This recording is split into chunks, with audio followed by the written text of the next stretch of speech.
वा गरमे पोहे आणि शिऱ्याचं स्टाईल सुरू केलंस वय. लाडकी बहीण योजनेचं पैका आलं. दर महिन्याला 1500 मिळतात. पण सरकारच बदललं आणि योजनाच बंद झाली तर? अगं म्हणूनच माझं मत भाजप महायुतीला. ते आहेत तरच लाडकी बहीण योजना हाय. भाजप महायुतीला मतदान करा आणि विजयी करा. So I don't know if you remember, because it feels like it was years ago, but just a few days ago, President-elect Donald Trump announced a new thing co-led by Elon Musk called the Department of Government Efficiency, which is not an actual governmental department. It's an outside the government commission. But if you had to create like a new department of, what would it be? I feel like maybe, like, I really don't like people speeding. Like, now that I have kids, I'm always like shaking my fist, like, slow down. It's a neighborhood.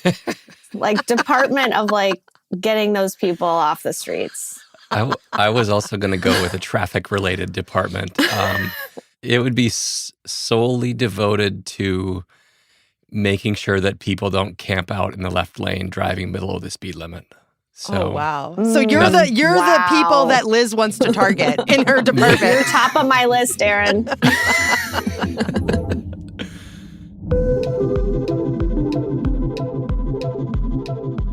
Well, welcome to the campaign moment on this Friday, November 15th.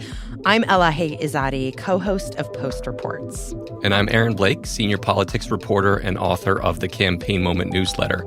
We're also joined this week by our post-Congress reporter colleague, Liz Goodwin. Hey, Liz. Hello.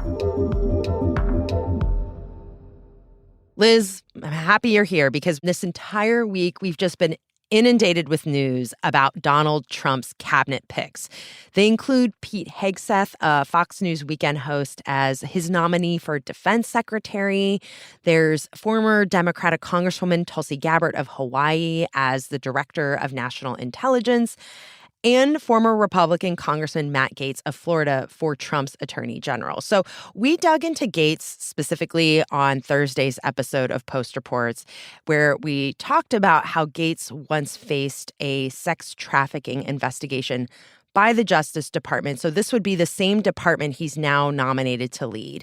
We also talked about how Gaetz was the subject of a House ethics report, but that he resigned from Congress before the report was released. So if you want more background on Gaetz, definitely go back and check out Thursday's episode of Post Reports. Yeah, and Donald Trump on Thursday continued announcing his cabinet picks, and another controversial one in Robert F. Kennedy Jr., who listeners will remember ran for president as a Democrat, then as an independent, and dropped out and endorsed Trump.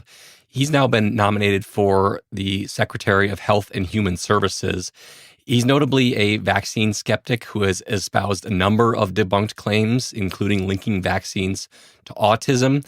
But we should say that all of these nominations that we've been talking about here have been pretty controversial picks that could test Republicans and their willingness to confirm them.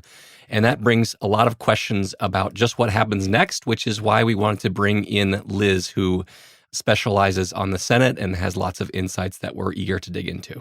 Yes. The greatest part about covering the Senate is you get to just be there. So you're just sort of in the hallways and senators are walking by, like living their lives. And this week was just wild to have that kind of up close view because you could see them processing the picks in real time. And you could see like actual shock. So, at the beginning of the week, there were a lot of picks that were really reassuring, more kind of establishment Republican senators like Marco Rubio. I mean, they were thrilled, right? Like that's who is a Republican senator from Florida. Exactly. The Republican senator from Florida picked for Secretary of State. That was just like a dream pick for Republicans who are hoping that Trump is going to be more stabilizing, not destabilizing force, right? That's someone they can vote to confirm happily, smile on their faces. And then basically everything changed on Wednesday. Then things got a lot more complicated for them. Yeah, so let's talk about some of those nominations. It's not just Democrats who've been upset or concerned about these picks. I think we should talk about one of the more recent ones that has really raised a lot of eyebrows, and that is Robert F. Kennedy Jr. for Secretary of Health and Human Services. As Aaron mentioned, He's picked to lead the nation's health systems. Liz, can you just remind us who he is?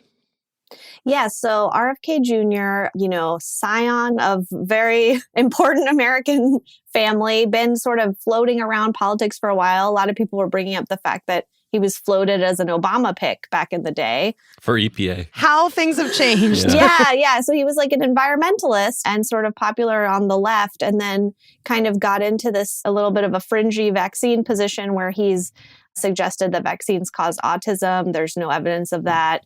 And then now he's sort of coded right, even though in a lot of ways, a lot of his positions are still left. He talks a lot about alternative medicines. So he's a bit of a fringe figure, essentially. And he joined forces with Trump when he abandoned his third-party bid.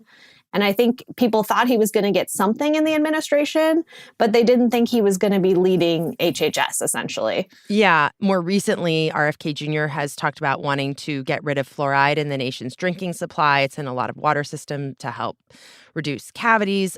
He also has talked about ultra-processed foods and has all these other stances. Aaron, what do we know about how Americans feel about some of these stances? Are any of these views popular? I mean, I think when you're talking about like preservatives in food and even water fluoridation, those are kinds of things that, could have an audience. I think when he first started talking about water fluoridation, some people were like, well, what's he talking about? But about 1/3 of Americans live in areas that don't have water fluoridation. Some states and localities have banned this process in their areas because there is concerns about people getting too much fluoride, which can be bad for you. So I think it's important to look at this and the vaccine claims that are debunked, which I would encourage people to check out our piece at the Washington Post on 10 claims that Kennedy has made about vaccines and other issues that have been debunked. But there are some other issues that obviously have some appeal to swing voters and aren't that far out there. And this is somebody who, until he really got on board with the anti-vaccine movement, was kind of a Democrat in good standing. So there will be lots of focus on the many things he has said and lots of things for Republican senators to comb through. I think one thing that is really striking about this to me is last year, Ron DeSantis, the Florida governor, was running for president. And he kind of seemed to float the idea that Robert F. Kennedy Jr. would maybe have a position in his administration. This was at a time when Kennedy was running as a Democrat against Joe Biden, and Republicans kind of liked that because they thought it would undermine Biden. And when DeSantis floated this idea, like there was a backlash against this idea among Republicans. Like, how could you put this Democrat in charge of things?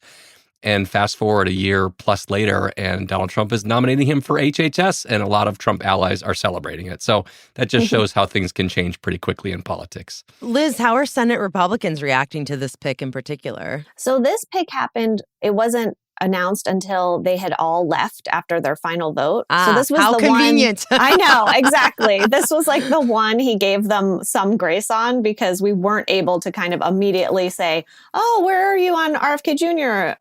But I think in general, there is a feeling among Senate Republicans that, listen, Trump won by a lot. We need to defer to him. And I think they're willing to vote for like people they really wouldn't support if it was even another Republican president.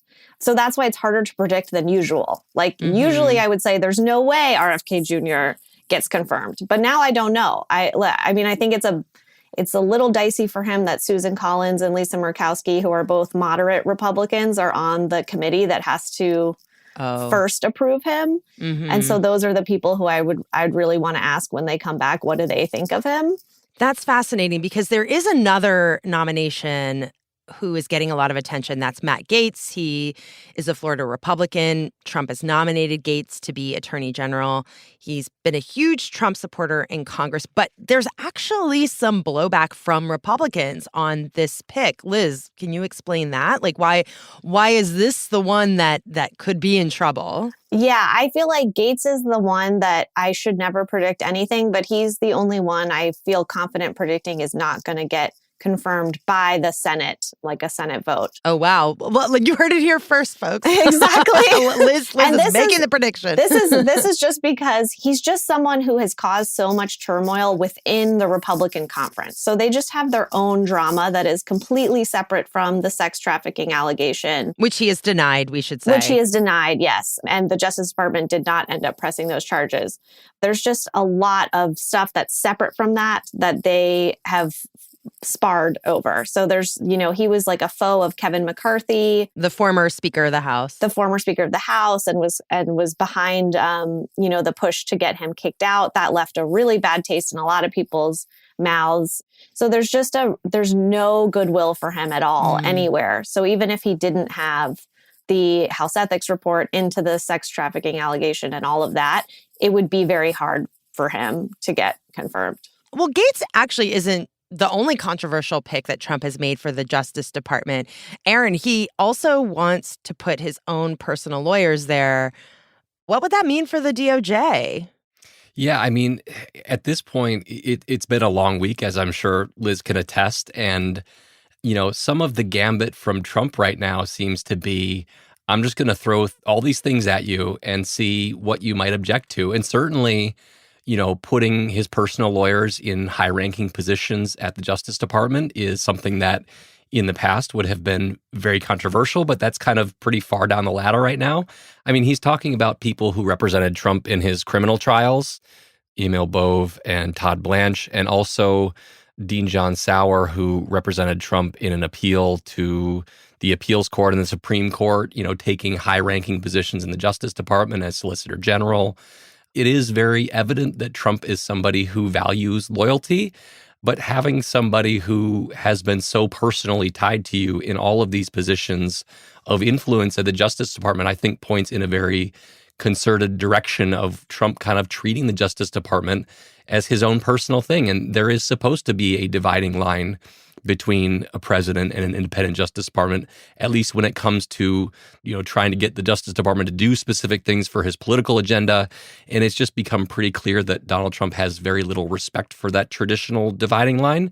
And I think these appointments certainly point in the direction of him rethinking exactly how the Justice Department is going to be run in this term. I mean, I wonder if this is going to be putting Senate Republicans in a situation where they're going to have to pick their battles, because there's other picks, right? Like Hegseth, he's picked for defense secretary. He's a veteran, but he's mostly known as a Fox News host.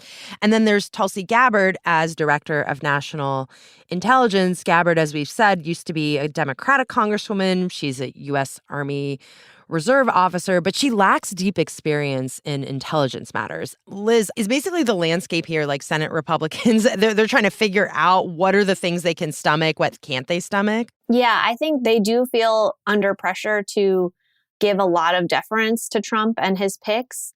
And I think for me, the question is going to be, what do they care the most about protecting? Because I don't think they feel like they have the political capital to say no to a lot, especially these high profile ones, right? To just tell the president of their own party, you can't have who you want leading the Pentagon. That's a big thing to say in any year. And I think, my experience with Senate Republicans is they tend to care about national security more than anything else. So that would lead you to think like Gabbard is going to be the hill they're going to die on. But the sense from actually like talking to them and asking questions was that Gaetz was way more in trouble than Gabbard. I think a lot of what they're saying is like, well, let's let the process play out. Let's do the committee hearings. Let's do the FBI background checks. We do the normal process and we see what happens.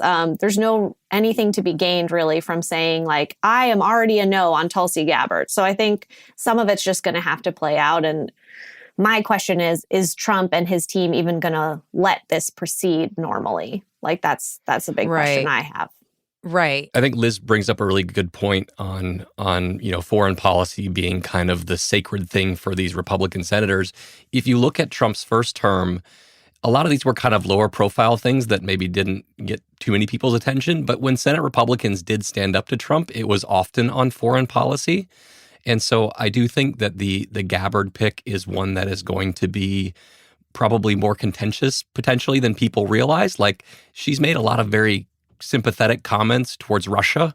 She at one point downplayed the idea that Syrian President Bashar al-Assad, who's been accused of war crimes, is really like an enemy of the United States. Like she met with him in 2017 in a meeting that's still very controversial. And so I think that's one that they could potentially object to because they are concerned about somebody like that being in charge of our national security, our intelligence services.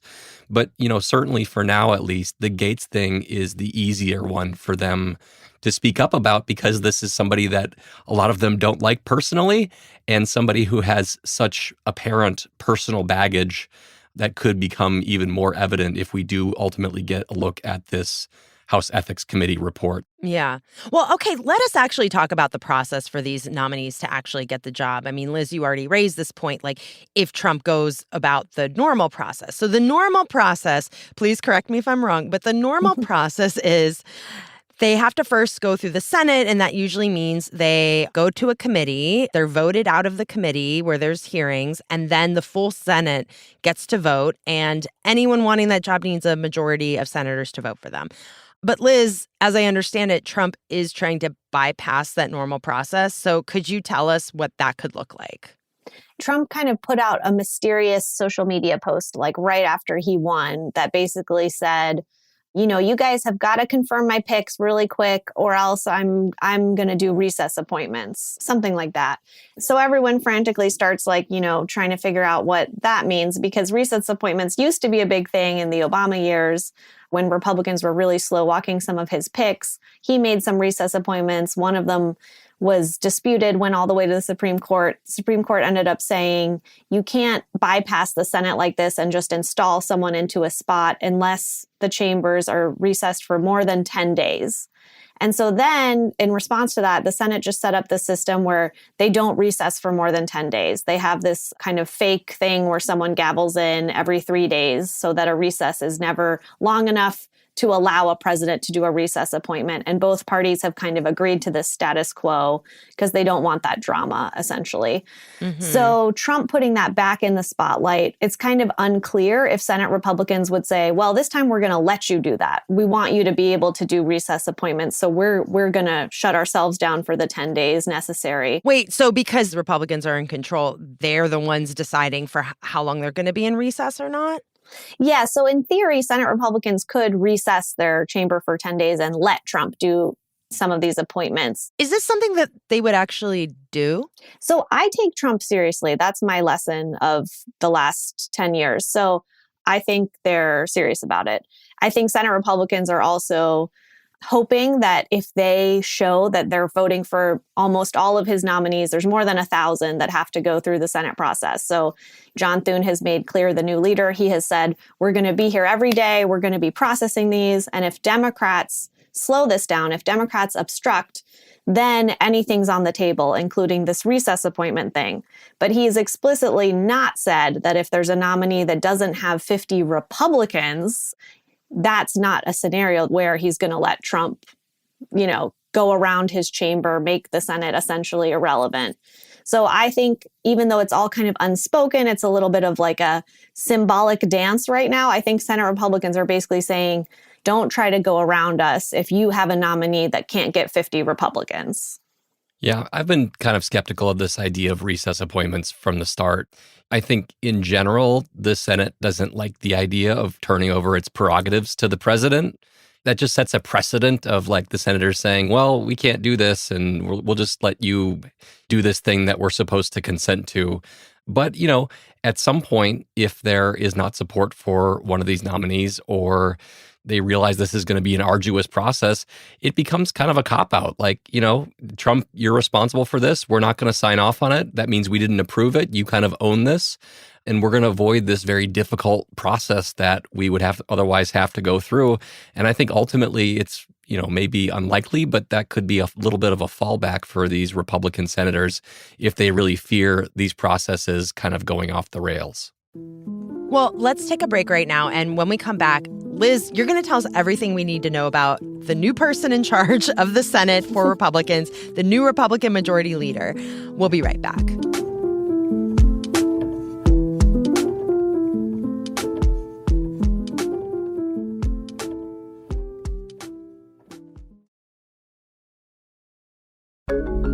Hi, I'm Leanne Caldwell. I spend my days talking to senators, House members, White House officials, and campaign insiders, the people who actually make the decisions in Washington.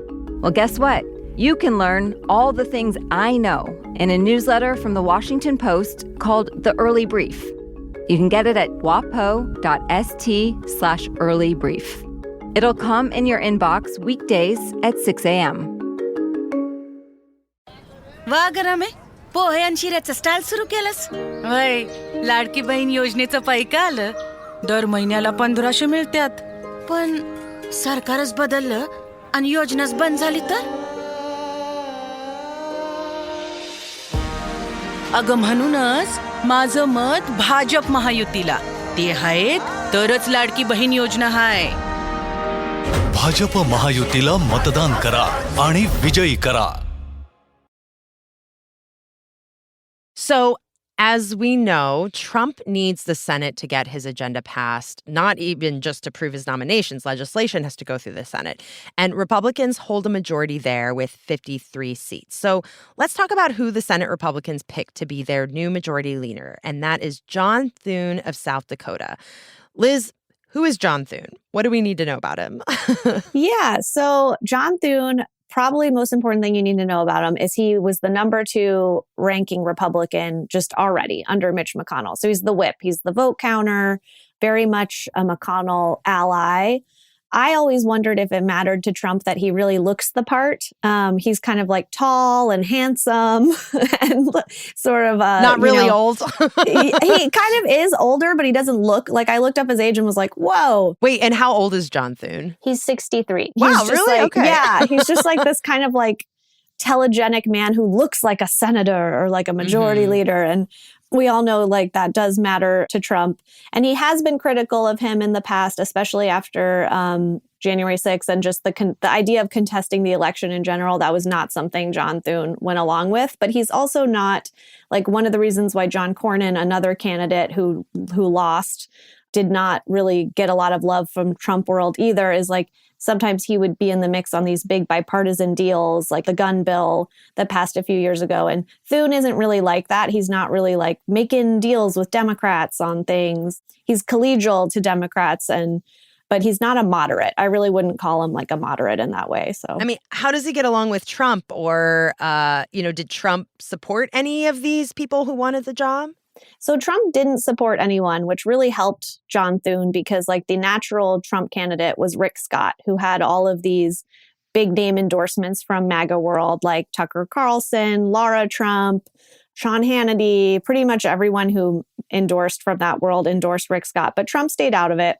And part of that is I think he knew that Scott didn't really have the support within the conference and was probably going to lose. He just didn't have like the juice to become majority leader. And I don't think Trump wanted to weigh in and then look like he picked a loser. So Thune pulled it out.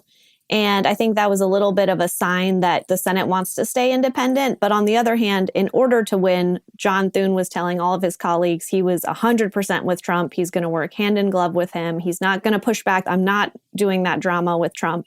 So he did kind of set himself apart from Mitch McConnell in order to win. But I think him winning is still a sign that the Senate is the Senate. It's not completely transformed just because Trump got a second term. The relationship between Trump and McConnell over the years has contained multitudes, and obviously it hasn't ended on a high. McConnell was very critical of January 6th. Trump wound up, calling his wife, McConnell's wife, a racist nickname.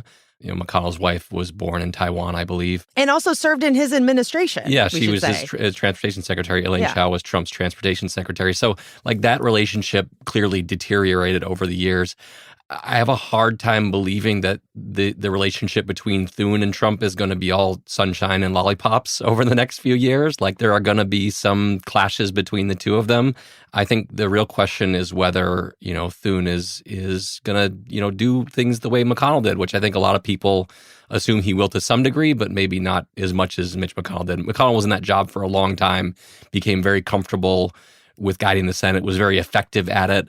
And Thune has been in leadership for a long time, but you can't kind of jump into the top job and necessarily be as good as Mitch McConnell was right away. And so I would imagine that he is going to pick his battles even more than Mitch McConnell did, at least initially. Well, also, at least during the first part of Trump's first term in 2016, he had a Republican Senate to work with, and there were a few Republican senators there seen as, quote, moderating forces during that period. So Lisa Murkowski of Alaska, Susan Collins of Maine, former Senators Bob Corker of Tennessee, Jeff Flake of Arizona. So Murkowski and Collins are still both there in the Senate, but many of those who, for instance, supported impeachment are gone. Do we think that Murkowski, Collins will play a similar role in Trump's second term? Is there anyone else, Liz, we should be paying attention to or watching right now? Yeah, so Murkowski and Collins do seem pretty much like they're where they were. They have not been flinching this week from speaking out against nominees that they're concerned about. Bill Cassidy is another one to watch. He also voted to convict, and he's still there. I'm sorry, he's from what state? From Louisiana. There's also a new senator who got elected to replace Romney, John Curtis. And no one really knows much about him, but he's got sort of a reputation as a moderate. So that's someone who I'm going to be watching for. I think Utah doesn't face the same pressures of like a primary necessarily. They're just less Trumpy for whatever reason as a state. There's also, like, the past week, I've noticed that both John Cornyn and Tom Tillis were very vocal about wanting the process of, you know, a committee hearing, an FBI background check. They seem like they're setting themselves up as institutionalists they're not going to come out and take shots at these nominations just for fun, but they're signaling that they would not be okay with any kind of runarounds of the Senate power. And I think that's going to really matter because Trump is signaling that he wants to push the envelope on that. And they have both been pretty loud voices against it, even though they're both up for re-election in 2 years. Yeah, Liz had most of my list, but I'd add a couple maybe. One is Mike Rounds, who's a senator from South Dakota, you know, John Thune's colleague in South Dakota. He's shown some independence from Trump over the years. You know, he was involved in the bipartisan gun legislation. Be kind of interesting to see if, like, Mike Rounds does the things that John Thune isn't able to do as the leader of the Senate, if they kind of work together to send signals about where John Thune is. And then the last one that is a senator I've been really fascinated by in recent years is Senator Todd Young from Indiana, who, you know, comes from a red state and seems to have a pretty strong political brand in that state and has seemed to be increasingly comfortable distancing himself from Trump. He did not endorse Donald Trump, even in the 2024 general election, has been pretty skeptical of some of these picks. And I think if you're looking for, like, you know, they need 4 Republican senators to oppose these things for them to fail. Murkowski and Collins are the obvious ones. I think somebody like Todd Young is probably next in line as the one you'd think could be that third vote, and then you'd have to get a fourth to actually defeat these things. I also forgot to mention Mitch McConnell, who is rank and file now. He's still around. He's still there? Yeah, he's going to stay. So even though he's stepping down, he's going to be there next year. And that's someone where you have to ask, is he going to vote to confirm Tulsi Gabbard, for example? Like, he's made pretty clear that national security is going to be his main issue as just a rank and file senator next year. So I think he's also a wild card, and we have to see kind of what stance he's taking. McConnell unleashed. That's what I was not expecting. So, okay, you know, we've talked a lot about the nominations. Senate Republicans obviously are going to have an opportunity to actually govern. Aaron, I know you recently wrote about how some Republicans are saying, you know, Congress should just do whatever Trump wants. Tell me about that. Yeah, I've been really struck by this recently. You know, a lot of the commentary from these Republican senators about these cabinet nominations is like, well, Donald Trump just won this election and has a huge mandate, so we got to go along with what he wants. And there is a certain amount of deference that the Senate usually shows for cabinet picks. That's generally how it is. You know, we see Lindsey Graham, the Republican senator from South Carolina, generally votes for Democratic cabinet nominees because he thinks that they should show deference to a duly elected president and who they want to be surrounded with. But we have also seen, and I've noticed this in recent days, a lot of Republican lawmakers kind of taking that a step further and saying basically that Donald Trump should be able to run the entire Congress, and that sounds like an oversimplification, but that is what they're saying. We had Congressman Troy Niels from Texas. He said, "There's no question he's the leader of our party. So now he's got a mission statement, his mission and his goals and objectives, whatever that is, we need to embrace it. All of it. Every single word. If Donald Trump says jump 3 feet high and scratch your head, we all jump 3 feet high and scratch our heads. That's it." Is that normal? No, it's not. It's not. Okay. It's not normal. Byron Donalds, who's a congressman from Florida, said, he's talking about these cabinet appointments. He said, it's not for the senators to decide what they will want to have happen. It's the will of the voters through Donald Trump. Tommy Tuberville, senator from Alabama, said, President Trump and J.D. Vance are going to be running the Senate. These are duly elected people who, in some cases, were just elected to Congress and won their own races, basically saying that Trump should run the show and that they should go along with whatever he wants. And that is something that is striking because, the Senate and the House are supposed to legislate. They can go along with the president's agenda, but they can also do their own things if they feel they're important. And there seems to be this kind of momentum towards the idea that, well, Donald Trump won, so we have to do whatever he wants to do. And I would also add, a lot of the justifications for giving Trump what he wants on these cabinet picks is like, well, Trump has this huge mandate. Like, he just won all these swing states. Yes, but Donald Trump is probably going to win less than a majority of the popular vote. In a lot of these, swing states, they voted for Donald Trump, but they also voted for a Democratic Senate candidate. Like, this is not a historic mandate that we saw from the American people in this election. It's not out of the ordinary, the margin that he won by. And so the idea that these Republicans are saying, like, well, the American people spoke and we have to do whatever he says because he won by so much, like, he didn't really win by that much. And so I think it's just been remarkable to see some of this commentary from them. Yeah, that's a good point. I feel like the fact that he could win the popular vote is almost treated like some special mandate when like every Democratic president has won the popular vote in the modern era. It does feel like the bar is maybe a little bit low. Well, looking ahead to next week, I'm curious what you guys will be paying attention to. Liz? Yeah, so next week, I definitely am going to be interested in how senators respond to the RFK Jr. nomination because we weren't able to get a lot of reaction on that this week. I also think some of the DOJ nominations filling out the lower positions with personal lawyers, that's another big one that they haven't really had to respond to yet.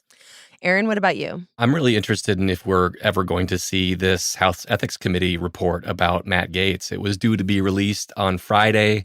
Him resigning put, a stop to that for now. And, some of these Republican senators want to see this report. They want to know what they're potentially voting to confirm.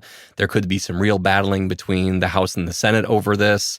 It's just going to be really interesting to see whatever becomes of that. Does it leak out? Is it just transmitted to the Senate but not released publicly? Those are all options that seem to be on the table. Well, we'll have to leave it there. Thank you guys so much. Thank you, Liz, for joining us. Thanks for having me. Liz Goodwin covers Congress for The Post. Even though we're through the election, we're still going to be publishing episodes of The Campaign Moment until Inauguration Day, which is January 20th. We're going to be covering all the important news as the Trump administration prepares to assume power once again. So if you're tuning in via Post Reports, that means you can expect to keep hearing these episodes most Fridays. We'll also continue publishing extra episodes in the Campaign Moment show feed itself. So be sure to look that up wherever you're listening. And also make sure that you are subscribing to my newsletter, also called The Campaign Moment, which will also be with us through Inauguration Day on January 20th. And you can find a link to that in our show notes and at postreports.com. Today's episode was produced and mixed by Ted Muldoon. It was edited by Rena Flores, Lucy Perkins, and Mary Jo Murphy. Our team also includes Maggie Penman, Monica Campbell, Alana Gordon, Ariel Plotnick, Bishop Sand, Rennie Svirnovsky, Sabby Robinson, Emma Talkoff, Sean Carter, Peter Bresnan, Laura Benshoff, Allison Michaels, Renita Jablonski, and Martine Powers. I'm Elahe Izadi. And I'm Aaron Blake. Aaron, have a great weekend. You too, Elahe.